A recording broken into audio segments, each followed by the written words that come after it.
இன்றைக்கு நம்ம பார்க்க போற சம்பவத்தின் முக்கியமான சாராம்சம் என்ன அப்படின்னு பார்த்தீங்கன்னா, அதாவது யோவான் எழுதின சுவிசேஷத்துல 20வது அதிகாரத்துல போடப்பட்டிருக்கு. சரிங்களா? அந்த சம்பவத்தை குறித்து தான் பார்க்க போறோம். பட் அதுக்கு முன்னாடி இயேசு கிறிஸ்து சிலுவையில் மரித்ததுக்கு அப்புறமா என்ன ஆச்சு அப்படின்னு பார்த்தீங்கன்னா, ஒரு 2 பேர், அதாவது அரிமத்தியா ஊரானாகிய யோசேப்பும் நிக்கோதேமும், இந்த 2 பேர் என்ன பண்றாங்கன்னா, இயேசுவினுடைய சரீரத்தை எடுத்து அதுக்கு என்ன பண்ணுவாங்கன்னா, அந்த யூதர்களுடைய முறைமையின்படி அடக்கம் பண்ணுவாங்க. சரிங்களா?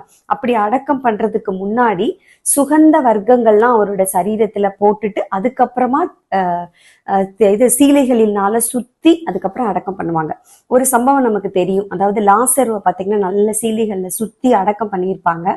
இயேசு லாசரை உயிர் தழ பண்ணின போது என்ன ஆச்சு அப்படின்னா, அவர் வெளியில வந்த உடனே அந்த சீலைகள்லாம் நீங்க கழட்டி விடுங்க, சுற்றி இருந்த சீலைகளை கழட்டி விடுங்கன்னு சொல்லுவார். அதுக்கப்புறம் அதை கழட்டினதுக்கு அப்புறம் தான் அவரால் ஃப்ரீயா நடக்க முடிஞ்சிச்சு. ஸோ இது ஒரு எக்ஸாம்பிள். யூதர்களுடைய வழக்கத்தின்படி என்ன பண்றாங்கன்னா, அவரை அடக்கம் பண்றாங்க. அந்த வெள்ளை போலம், கரிய போலம் இதெல்லாம் கலந்து சுகந்த வர்க்கம்ன்றதுக்காக கொண்டு வந்திருக்காங்க. இப்போ என்ன ஆகுது அப்படின்னு பாத்தீங்கன்னா, அது எப்படி பண்ணுவாங்க, அது பாத்தீங்கன்னா அப்படியே பிசின் மாதிரி பிசு பிசு பிசு பிசுன்னு அப்படியே ஒட்டிக்கிறோம். அதே போல அதை சரீரத்துல போட்டுட்டு அதை என்ன பண்ணுவாங்கன்னா, ஒரு சீலையால சுத்துவாங்க. மொத்தம் 3 சீலைகளை சுற்றுவார்கள். எப்படி அப்படின்னு பாத்தீங்கன்னா, முதலாவது சீலைய கால்ல இருந்து கழுத்து வரைக்கும் கீழ இருந்து அப்படியே சுத்திட்டு வருவாங்க.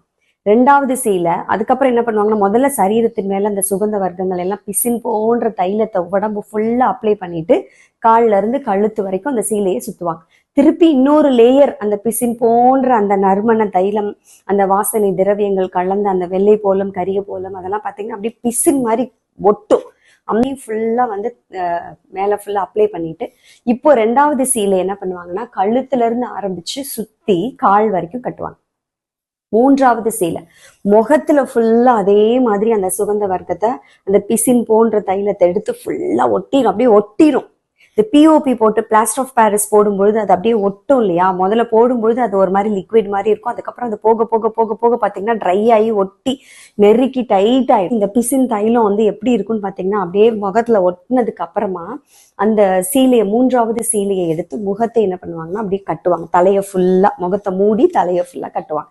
இதுதான் யூதர்களின் வழக்கம். சோ 3 சீலைகள், ஒண்ணு கால்ல இருந்து கழுத்து வரைக்கும், 2வது கழுத்துல இருந்து கால் வரைக்கும், 3வது தலைக்கு. இயேசுவானவருக்கும் அதே தான் செஞ்சாங்க. யோவான் 20 வாரத்தின் முதல் நாள் காலையில் அதிக இருட்டோടെ மகதலேனா மரியாள் கல்லறையின் இடத்திற்கு வந்து கல்லறையை அடைத்திருந்த கல் எடுத்து போடப்பட்டிருக்க கண்டார்.